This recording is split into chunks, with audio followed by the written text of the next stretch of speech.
부산 변두리의 골목길은 좁았습니다. 담장 너머로 이웃집 김치 담그는 냄새가 넘어왔습니다.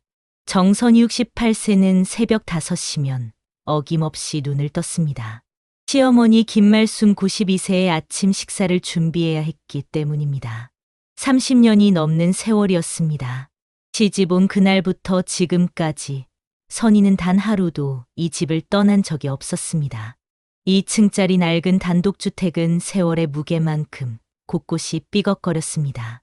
벽지는 누렇게 바랬고 계단 난간은 오래전부터 흔들렸습니다.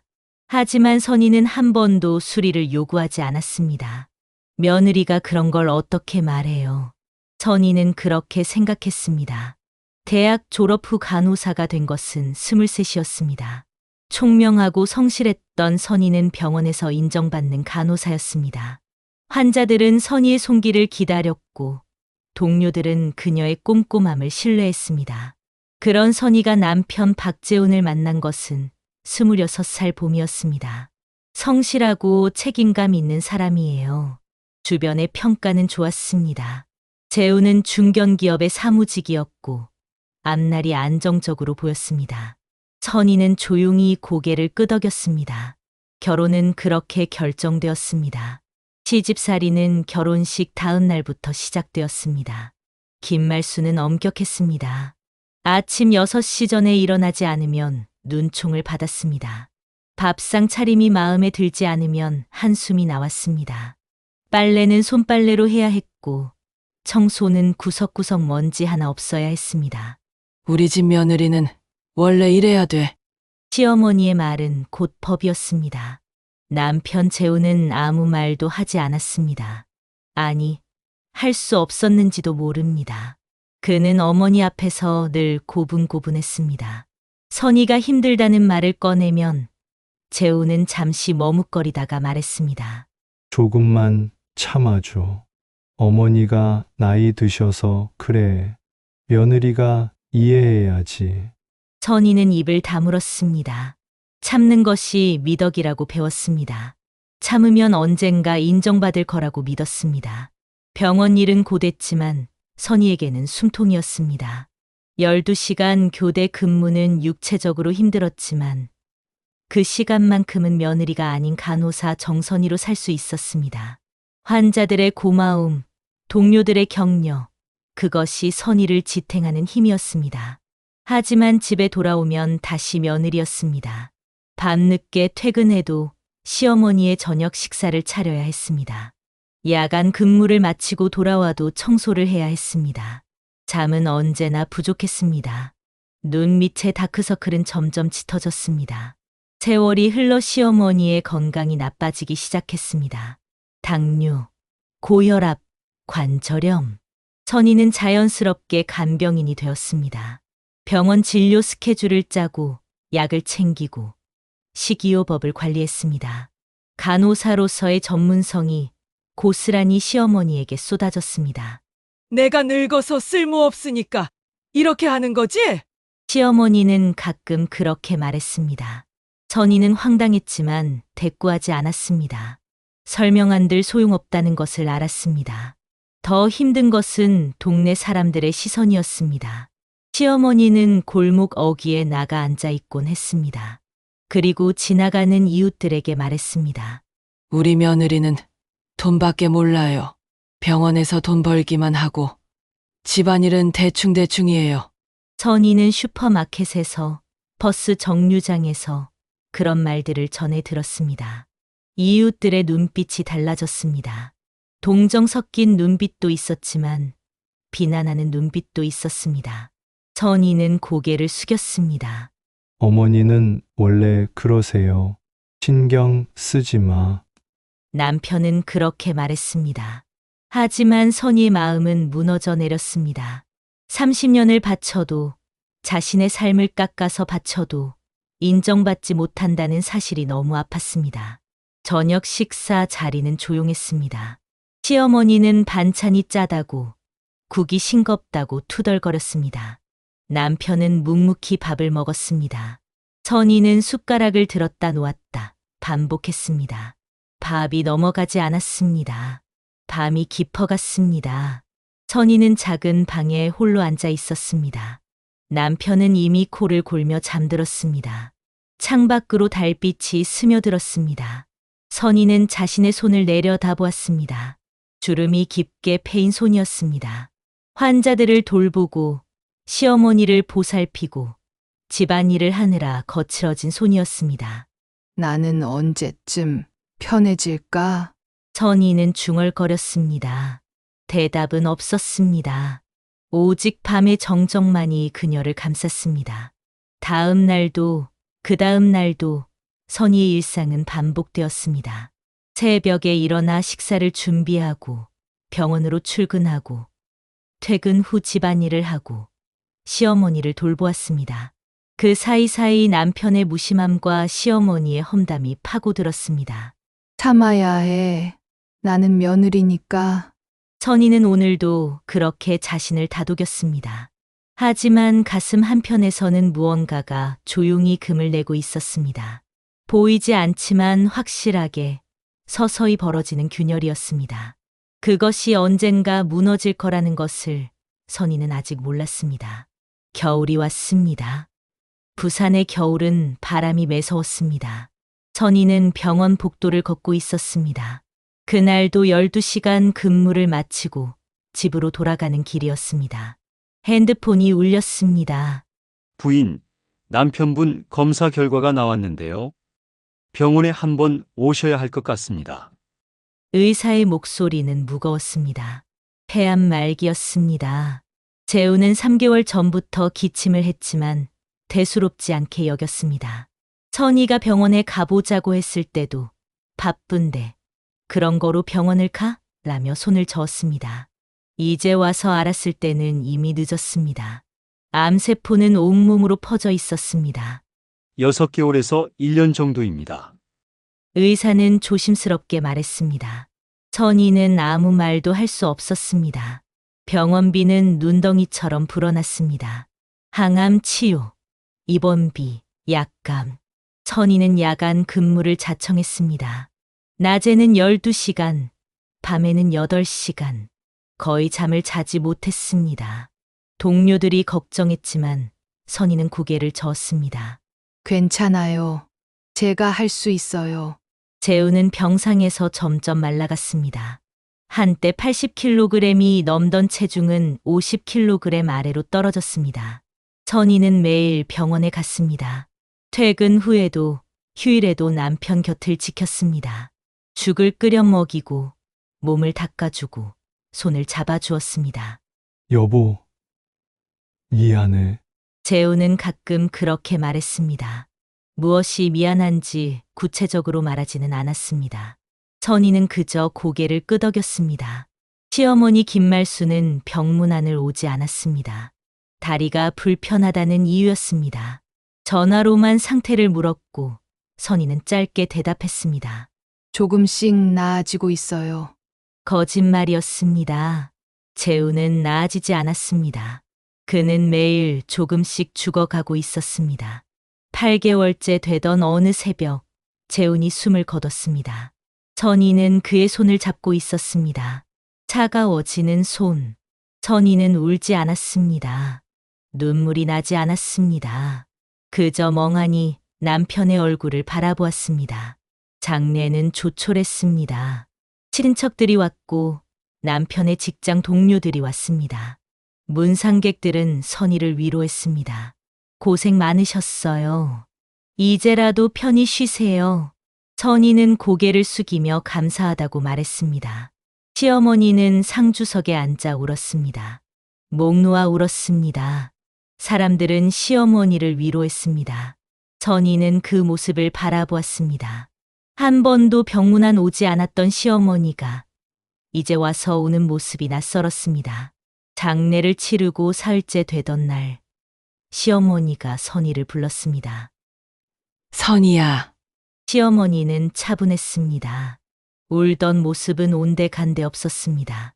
이제 내가 이 집 살림을 맡아야지. 선희는 고개를 끄덕였습니다. 병원은 계속 다닐 거니? 네. 어머니, 생활비를 벌어야 하니까요. 시어머니는 잠시 선희를 바라보았습니다. 그리고 말했습니다. 그래. 돈은 벌어야지. 그런데 집안일도 소홀히 하면 안 돼. 선희는 대답하지 않았습니다.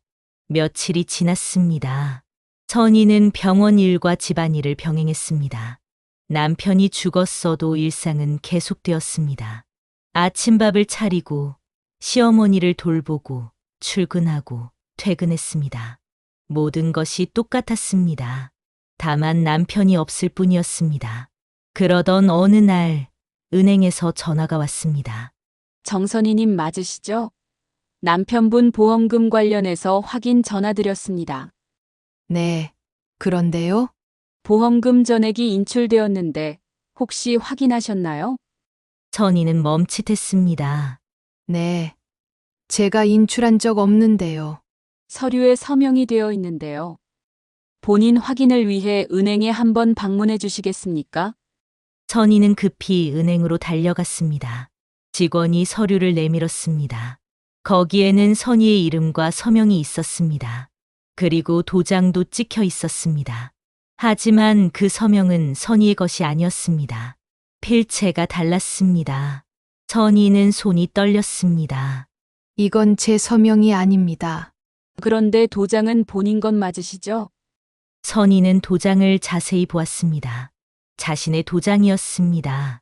집에 보관하던 도장이었습니다. 도장은 맞는데 서명은 제가 한 게 아니에요. 직원은 난처한 표정을 지었습니다. 그럼 누가 대리로 인출한 건가요? 선희는 서류를 다시 보았습니다. 그리고 그 옆에 찍힌 다른 도장을 발견했습니다. 시어머니 김말순의 도장이었습니다. 머릿속이 하얘졌습니다. 잠깐만요. 확인 좀 해보겠습니다. 선희는 집으로 돌아왔습니다. 시어머니는 거실에 앉아 TV를 보고 있었습니다. 어머니, 선희의 목소리는 떨렸습니다. 왜? 시어머니는 TV에서 눈을 떼지 않았습니다. 보험금 말인데요. 혹시 어머니가 인출하신 거예요? 시어머니는 여전히 TV를 보고 있었습니다. 그래. 내가 했어. 선희는 숨이 막혔습니다. 어머니, 그건 제 이름으로 된 보험금인데요. 내 아들 보험금이니까 내가 받아야지. 당연한 거 아니야? 시어머니는 이제야 선희를 쳐다보았습니다. 눈빛은 차가웠습니다. 그래도 제 서명을 위조하시면 안 되죠. 그건 범죄예요. 범죄. 내가 지금 나한테 범죄자라고 하는 거야? 시어머니의 목소리가 높아졌습니다. 며느리 주제에 시어머니한테 대드는 거야? 내가 이 집에서 30년 넘게 산 게 누구 덕분인데? 선희는 입술을 깨물었습니다. 어머니, 그 돈은 남편 병원비에 쓰려고 받는 보험금이었어요. 저도 생활비가 필요해요. 생활비? 너 병원에서 돈 벌잖아. 그걸로 살면 되지. 시어머니는 다시 TV를 향했습니다. 그리고 내가 쓴 돈은 다 장례비야. 내 아들 장례 치르는데 돈이 얼마나 드는지 알아? 관도 좋은 걸로 해야 하고 음식도 차려야 하고. 선희는 아무 말도 할 수 없었습니다. 장례비는 이미 선희가 낸 돈으로 치렀습니다. 보험금을 받기도 전에 선희의 통장에서 빠져나간 돈이었습니다. 그럴 리가 없는데. 선희는 중얼거렸습니다. 하지만 현실은 명확했습니다. 시어머니는 선희의 서명을 위조했고 보험금 전액을 가져갔습니다. 너 지금 나 의심하는 거야? 시어머니가 벌떡 일어났습니다. 30년 동안 내가 이 집에서 얼마나 편하게 살았는데 내가 없었으면 너 같은 계집애가 어떻게 살았겠어? 선희는 뒤로 물러섰습니다. 집도 내 명이고 땅도 내 거야. 내가 여기서 사는 것도 다 내 허락이 있어서야. 돈 몇 푼 가져갔다고 그렇게 난리야? 선희의 가슴이 무너져 내렸습니다. 30년을 바쳤던 세월이 하루 12시간씩 일하며 모았던 돈이 남편을 간호하며 흘렸던 눈물이 아무것도 아니었습니다. 그날 밤 선희는 잠을 이루지 못했습니다. 천장을 바라보며 생각했습니다. 내가 뭘 잘못한 거지? 대답은 없었습니다. 다만 가슴속 깊은 곳에서 무언가가 끓어올랐습니다. 분노인지 슬픔인지 알 수 없는 감정이었습니다. 선희는 조용히 일어나 창밖을 바라보았습니다. 어두운 밤하늘 아래 이 집은 여전히 서 있었습니다. 30년 동안 자신을 가둔 감옥처럼 이대로는 안 돼. 선희는 처음으로 그렇게 생각했습니다. 구체적인 계획은 없었습니다. 하지만 마음속 어딘가에서 무언가가 결심되기 시작했습니다. 천천히, 조용히, 그리고 확실하게.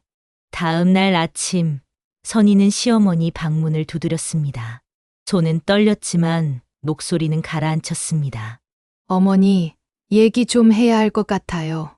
시어머니는 방에서 나왔습니다. 얼굴에는 짜증이 묻어 있었습니다. 또 뭐야? 어제 다 얘기했잖아. 선희는 침착하게 말했습니다. 어머니, 왜 제 이름을 도용하셨어요? 서명을 위조하신 건 범죄예요. 시어머니는 코웃음을 쳤습니다. 범죄. 그 돈 결국 우리 가족 돈 아니냐? 내가 뭘 몰라서 그래. 선희는 말을 잇지 못했습니다. 가족끼리 돈 가지고 그렇게 따지고 살면 어떡해? 내가 너무 야박하다. 시어머니는 선희를 지나쳐 거실로 걸어갔습니다. 선희는 그 뒷모습을 바라보았습니다. 등이 굽은 작은 노인의 뒷모습이었습니다. 하지만 그 작은 몸이 선희에게는 거대한 벽처럼 느껴졌습니다. 선희는 며칠 동안 말이 없었습니다. 병원에 출근했지만 환자들에게 웃을 수 없었습니다. 동료들이 물었지만 괜찮다고만 했습니다. 밤이 되면 혼자 앉아 생각했습니다. 30년이었습니다. 30년 동안 며느리로 살았습니다. 그 세월 동안 한 번도 반항하지 않았습니다. 참고 견디고 이해하려 했습니다. 그런데 결국 남은 것은 무엇이었습니까? 위조된 서명과 빈 통장뿐이었습니다. 일주일이 지난 어느 저녁, 선희는 거실에 서 있었습니다. 시어머니는 TV를 보고 있었습니다. 선희는 천천히 입을 열었습니다. 어머니, 목소리는 떨렸지만 단호했습니다. 왜? 시어머니는 여전히 TV를 보고 있었습니다. 저 경찰에 신고할게요. 시어머니의 손이 멈췄습니다. 천천히 고개를 돌렸습니다. 뭐라고? 서명 위조는 범죄예요. 저도 더 이상 참을 수 없어요. 시어머니의 얼굴이 일그러졌습니다. 내가 지금 미쳤어? 시어머니를 경찰에 신고하겠다고? 어머니가 먼저 범죄를 저지르셨잖아요. 시어머니가 벌떡 일어났습니다. 이년아! 그 순간 선희도 소리쳤습니다. 전 어머니의 가족이 아니었나 봐요.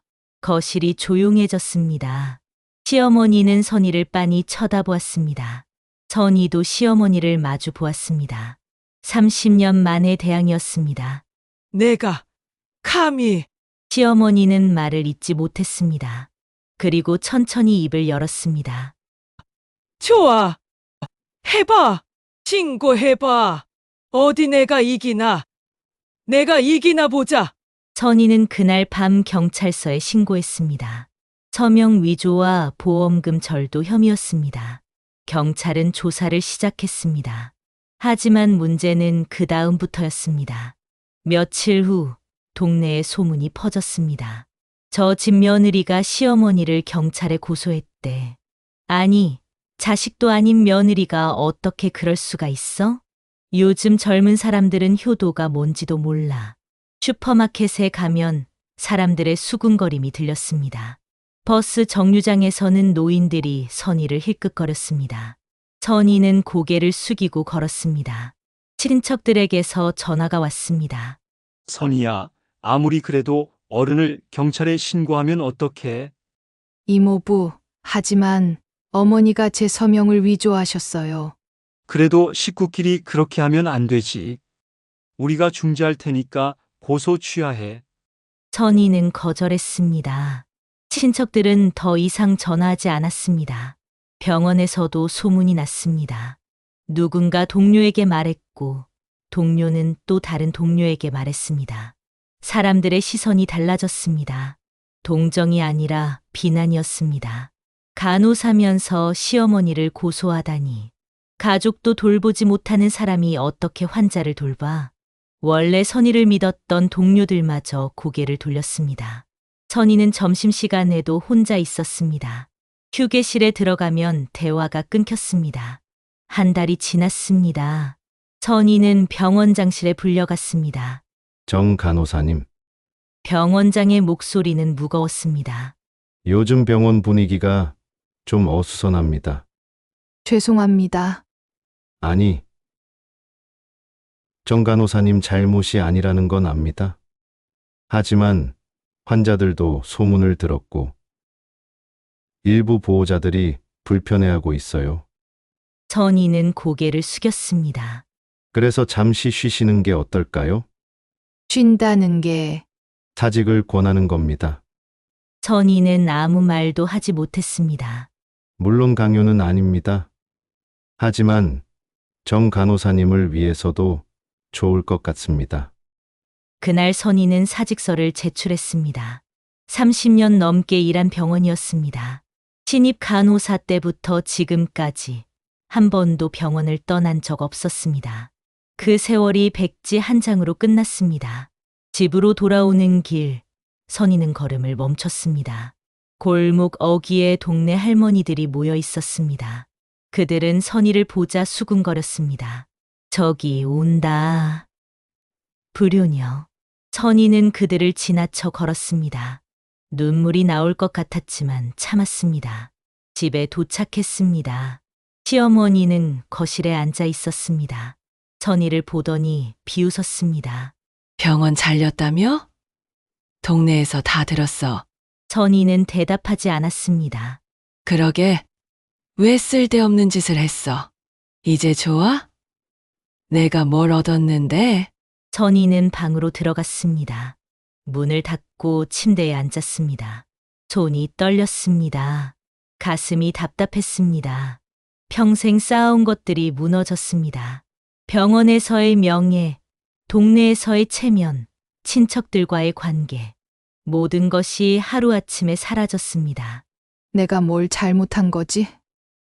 선의는 중얼거렸습니다. 거울을 보았습니다. 68세의 여자가 거기 있었습니다. 주름진 얼굴, 빠진 머리카락, 축 처진 어깨. 이게 끝인가? 선의는 고개를 떨궜습니다. 그런데 그때 무언가가 떠올랐습니다. 서랍장 깊숙한 곳에 보관해둔 통장이었습니다. 시어머니도 남편도 몰랐던 통장이었습니다. 30년 동안 조금씩 모은 돈이었습니다. 병원에서 야간 수당을 받을 때마다, 명절 상여금을 받을 때마다 조금씩 빼서 넣어둔 돈이었습니다. 만약을 위해 선의는 항상 그렇게 생각했습니다. 언젠가 필요할 때를 위해 준비해둔 돈이었습니다. 그리고 또 하나. 30년 전 결혼할 때 친정어머니가 준 집 한 채가 있었습니다. 시어머니는 그 집의 존재를 몰랐습니다. 선의는 한 번도 말하지 않았습니다. 그 집은 여전히 선의 명이었습니다. 선의는 천천히 서랍을 열었습니다. 통장이 거기 있었습니다. 낡았지만 소중한 통장이었습니다. 선의는 그것을 꺼내 들었습니다. 창밖으로 해가 지고 있었습니다. 어둠이 내렸습니다. 하지만 선의의 눈빛은 어둠 속에서도 빛났습니다. 30년 동안 참았습니다. 30년 동안 견뎠습니다. 하지만 이제는 아니었습니다. 선의는 조용히 입을 열었습니다. 이제 시작이야. 목소리는 작았지만 단단했습니다. 그 안에는 30년의 분노가 담겨 있었습니다. 반격의 시간이 왔습니다. 몇 달이 흘렀습니다. 선의는 집 안에만 있었습니다. 밖으로 나가면 사람들의 시선이 따가웠습니다. 동네 슈퍼는 멀리 돌아가야 했습니다. 아는 사람을 마주치지 않기 위해서였습니다. 시어머니는 여전히 거실에 앉아 있었습니다. 두 사람은 말을 섞지 않았습니다. 같은 집에 살지만 서로에게 투명 인간이었습니다. 선희는 하루하루를 보냈습니다. 아침에 일어나 밥을 먹고 TV를 보고 잠을 잤습니다. 의미 없는 일상이었습니다. 어느 날 오후 초인종이 울렸습니다. 선희는 문을 열었습니다. 거기에 박영숙이 서 있었습니다. 병원에서 함께 일했던 동료였습니다. 선희보다 10살 어렸지만 오래 알고 지낸 사이였습니다. 선희 언니, 영숙은 미소 지었습니다. 영수가 어떻게? 그냥 보고 싶어서요. 두 사람은 근처 카페에 앉았습니다. 영숙은 커피를 주문했습니다. 선희는 손을 가만히 내려다보았습니다. 언니, 요즘 어떻게 지내요? 그냥 그렇게 지내. 영숙은 잠시 침묵했습니다. 그리고 조심스럽게 말했습니다. 언니, 그 집안 이름에서 벗어나요. 선희는 고개를 들었습니다. 언니 이름으로 새로 시작해야지. 내 이름으로? 응. 언니는 30년 넘게 박씨 댁 며느리로 살았잖아요. 이제는 정선이로 사세요. 선희는 아무 말도 하지 못했습니다. 언니가 뭘 잘못했어요? 부당한 일에 맞선 거잖아요. 왜 언니가 숨어 살아야 해요? 영숙의 목소리는 단호했습니다. 법적으로 싸워요. 언니 재산 되찾아요. 그게 언니가 해야 할 일이에요. 선희는 커피 잔을 들었습니다. 손이 떨렸습니다. 나 할 수 있을까? 할 수 있어요. 언니는 강한 사람이에요. 영숙이 선희의 손을 잡았습니다. 따뜻했습니다. 그날 밤 선희는 오랜만에 잠을 이룰 수 있었습니다. 며칠 후 선희는 변호사 사무실을 찾았습니다. 젊은 여성 변호사가 선희를 맞았습니다. 정선희 씨 맞으시죠? 네. 사건 내용을 말씀해 주세요. 선희는 천천히 이야기했습니다. 30년의 시집살이, 남편의 죽음, 보험금 위조, 모든 것을 말했습니다. 변호사는 메모를 했습니다. 그리고 고개를 들었습니다. 충분히 승소 가능성이 있습니다. 서명 위조는 명백한 범죄고요. 보험금 반환 청구도 할 수 있어요. 정말요? 네. 하지만 시간이 걸릴 겁니다. 그리고 쉽지 않을 거예요. 선희는 고개를 끄덕였습니다. 괜찮아요. 이미 잃을 건 다 잃었어요. 법적 싸움이 시작되었습니다. 법원에 서류를 제출했습니다. 시어머니 측 변호사가 대응했습니다. 재판이 열렸습니다. 선희는 법정에 섰습니다. 시어머니도 법정에 나왔습니다. 두 사람은 서로를 바라보지 않았습니다. 재판은 길었습니다. 증거를 제출하고 증인을 불렀습니다. 은행 직원이 나와 위조 서명을 확인했습니다. 필적 감정이 이루어졌습니다. 그동안 선희는 혼자 살기 시작했습니다.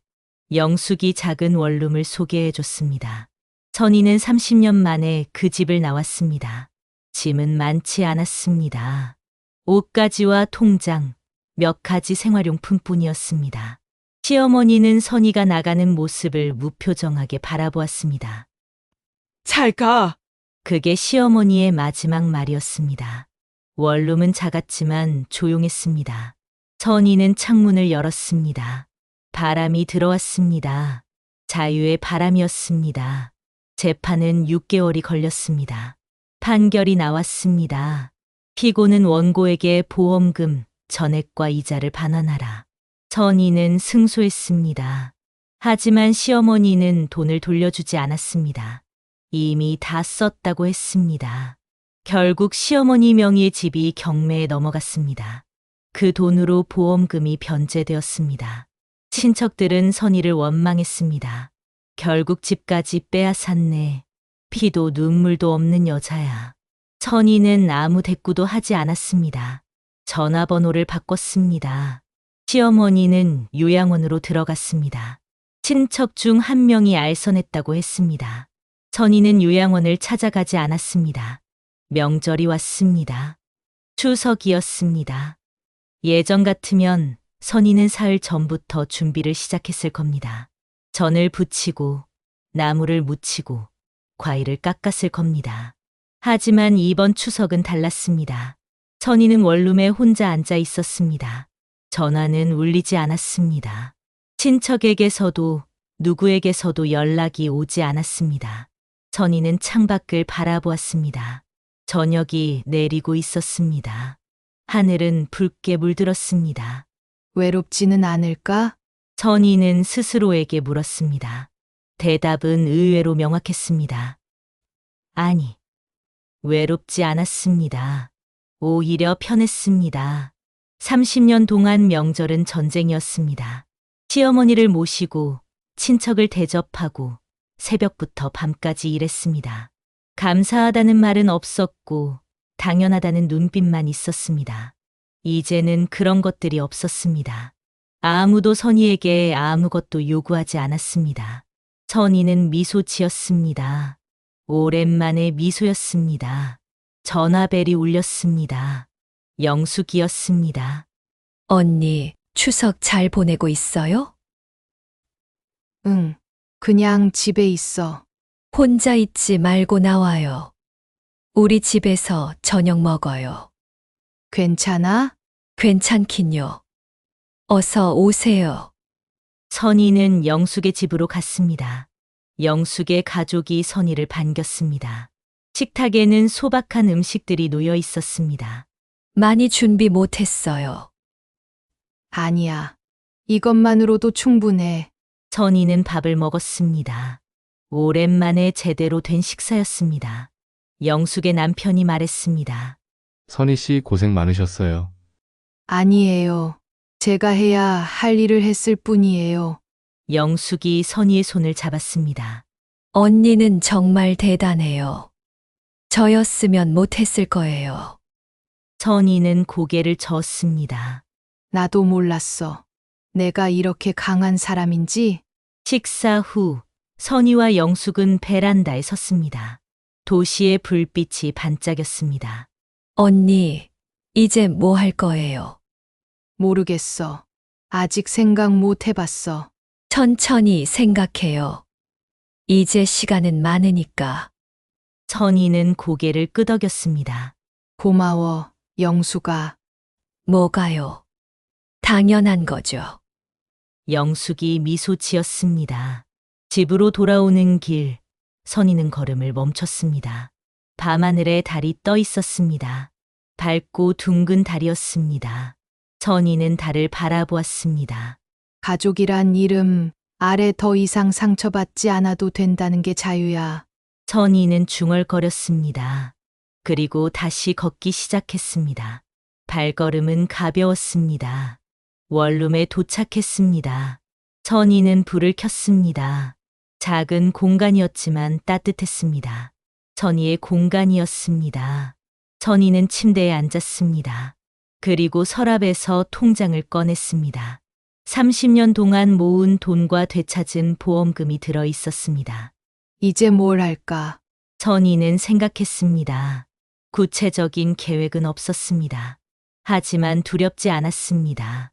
68세였습니다. 늦은 나이였습니다. 하지만 처음으로 자신의 삶을 사는 나이이기도 했습니다. 선희는 미소 지었습니다. 그리고 불을 껐습니다. 내일은 새로운 날이 올 것입니다. 희망의 날이 올 것입니다. 1년이 지났습니다. 선희는 충북의 작은 마을로 내려갔습니다. 친정어머니가 남긴 집이었습니다. 오래 비어있던 집이었지만 손을 보니 살만했습니다. 마을은 조용했습니다. 노인들이 대부분이었고 젊은 사람들은 도시로 떠났습니다. 선희에게는 딱 맞는 곳이었습니다. 집 앞에는 작은 마당이 있었습니다. 선희는 봄이 오자 씨앗을 뿌렸습니다. 상추, 고추, 토마토, 손수 텃밭을 가꿨습니다. 씨앗은 싹을 틀었습니다. 조금씩 자라났습니다. 선희는 매일 아침 물을 주었습니다. 잡초를 뽑았습니다. 햇볕을 쬐며 땀을 흘렸습니다. 30년 동안 하지 못했던 일이었습니다. 여름이 왔습니다. 마을 경로당에서 연락이 왔습니다. 혹시 간호사셨다고요? 네, 그랬습니다. 그럼 어르신들 건강 좀 봐주실 수 있어요. 돈은 많이 드릴 수 없지만. 선희는 웃으며 대답했습니다. 돈은 괜찮아요. 그냥 할게요. 선희는 일주일에 2번씩 경로당에 갔습니다. 혈압을 재고 혈당을 체크했습니다. 약 복용법을 알려주고 가벼운 운동을 지도했습니다. 어르신들은 선희를 좋아했습니다. 선희 선생님 오는 날이 제일 좋아. 손길이 참 부드러워. 선희는 그 말들이 좋았습니다. 진심이 느껴졌습니다. 대문에는 새 문패를 달았습니다. 정선희, 새 글자였습니다. 박씨도 며느리도 없었습니다. 오직 선희의 이름만 있었습니다. 선희는 문패를 보며 미소 지었습니다. 혼자서도 충분한 이름이야. 가을이 왔습니다. 어느 날 오후 전화가 울렸습니다. 모르는 번호였습니다. 선희는 받았습니다. 여보세요? 정선희 씨 맞으십니까? 네. 그런데요. 요양원입니다. 김말순 어르신 보호자시죠? 선희는 잠시 말이 없었습니다. 아닙니다. 저는 보호자가 아닙니다. 하지만 저희 기록에는 제가 보호자 자격을 포기했습니다. 친척분께 연락하세요. 선희는 전화를 끊었습니다. 1시간 후 다시 전화가 왔습니다. 이번에는 친척이었습니다. 선희야, 큰일 났어. 할머니가 위독하시대. 그러시군요. 야, 너라도 와야지. 아무리 그래도 며느리잖아. 선희는 차분하게 말했습니다. 저는 이미 그 집안 사람이 아닙니다. 너 정말 이럴 거야? 네. 이럴 겁니다. 선희는 또 전화를 끊었습니다. 며칠 후 부고가 날아왔습니다. 시어머니 김말순이 세상을 떠났습니다. 향년 92세였습니다. 선희는 부고를 읽었습니다. 감정은 없었습니다. 슬프지도 기쁘지도 않았습니다. 그저 한 사람이 죽었다는 사실뿐이었습니다. 선희는 국화 한 송이를 샀습니다. 꽃집에서 가장 작은 것이었습니다. 택배로 요양원에 보냈습니다. 메시지는 짧았습니다. 이젠 우리 둘 다 자유예요. 어머니, 그게 선희가 시어머니에게 건넨 마지막 말이었습니다. 장례식에는 가지 않았습니다. 친척들이 다시 전화했지만 받지 않았습니다. 며칠간 전화벨이 울렸지만 선희는 무시했습니다. 장례가 끝나고 일주일 후 영숙이 찾아왔습니다. 언니, 괜찮아요? 응. 괜찮아. 두 사람은 마당에 앉았습니다. 저녁 해가 지고 있었습니다. 언니 참 대단해요. 뭐가? 이렇게 혼자 잘 살고 있잖아요. 선희는 웃었습니다. 혼자라서 좋은 거야. 영숙이 선희의 어깨를 두드렸습니다. 친척들이 뭐래요? 몰라. 전화 안 받았어. 후회는 안 해요? 선희는 잠시 생각했습니다. 그리고 고개를 저었습니다. 아니, 단 한 번도. 영숙은 미소 지었습니다. 다행이다. 해가 완전히 졌습니다. 하늘은 보랏빛으로 물들었습니다. 별이 하나 둘 나타났습니다. 언니, 이제 뭐 할 거예요? 그냥 이렇게 살 거야. 텃밭 가꾸고, 봉사하고. 그것만으로 충분해요? 선희는 고개를 끄덕였습니다. 충분해. 이게 내가 원하던 삶이야. 영숙은 선희를 바라보았습니다. 선희의 얼굴은 평화로워 보였습니다. 언니 얼굴이 많이 밝아졌어요. 그래. 네. 예전에는 늘 긴장한 것처럼 보였는데, 이제는 편안해 보여요. 선희는 자신의 손을 내려다보았습니다. 주름진 손이었지만 이제는 따뜻했습니다. 영숙이 돌아간 후 선희는 혼자 마당에 앉아 있었습니다. 밤바람이 불었습니다. 차갑지 않고 시원했습니다. 선희는 두 눈을 감았습니다. 30년이 떠올랐습니다. 시집살이, 참았던 순간들, 흘렸던 눈물. 하지만 이상하게도 화가 나지 않았습니다. 그게 있었으니까 지금의 내가 있는 거야. 선희는 중얼거렸습니다. 배신이 남긴 건 상처가 아니었습니다. 단단해진 자신이었습니다. 선희는 눈을 떴습니다. 그리고 일어섰습니다. 집 안으로 들어가 서랍을 열었습니다. 거기에는 오래된 사진 한 장이 있었습니다. 결혼식 날 찍은 사진이었습니다. 젊은 선희가 웃고 있었습니다. 그 옆에 남편이 서 있었습니다. 시어머니도 보였습니다. 선희는 사진을 오랫동안 바라보았습니다. 그리고 조용히 말했습니다. 고마웠어요. 그리고 안녕. 선희는 사진을 서랍 깊숙이 넣었습니다. 다시 꺼낼 일은 없을 것입니다. 선희는 거울 앞에 섰습니다.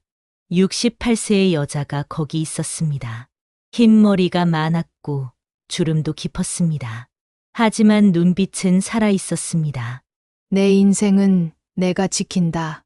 선희는 단호하게 말했습니다. 그 말은 가족에게 하는 말이 아니었습니다. 자신에게 하는 약속이었습니다. 다음 날 아침, 선희는 일찍 일어났습니다. 마당으로 나가 텃밭을 보았습니다. 토마토가 빨갛게 익어 있었습니다. 선희는 토마토를 땄습니다. 싱싱했습니다. 한 입 베어 물었습니다. 달았습니다. 맛있네. 선희는 미소 지었습니다. 멀리서 달구는 소리가 들렸습니다. 아침이 왔습니다. 새로운 하루가 시작되었습니다. 선희의 하루가 시작되었습니다. 선희만의 하루가. 끝까지 들어주셔서 감사합니다. 혹시 아직 안 누르셨다면 좋아요와 구독 한 번씩 눌러주세요.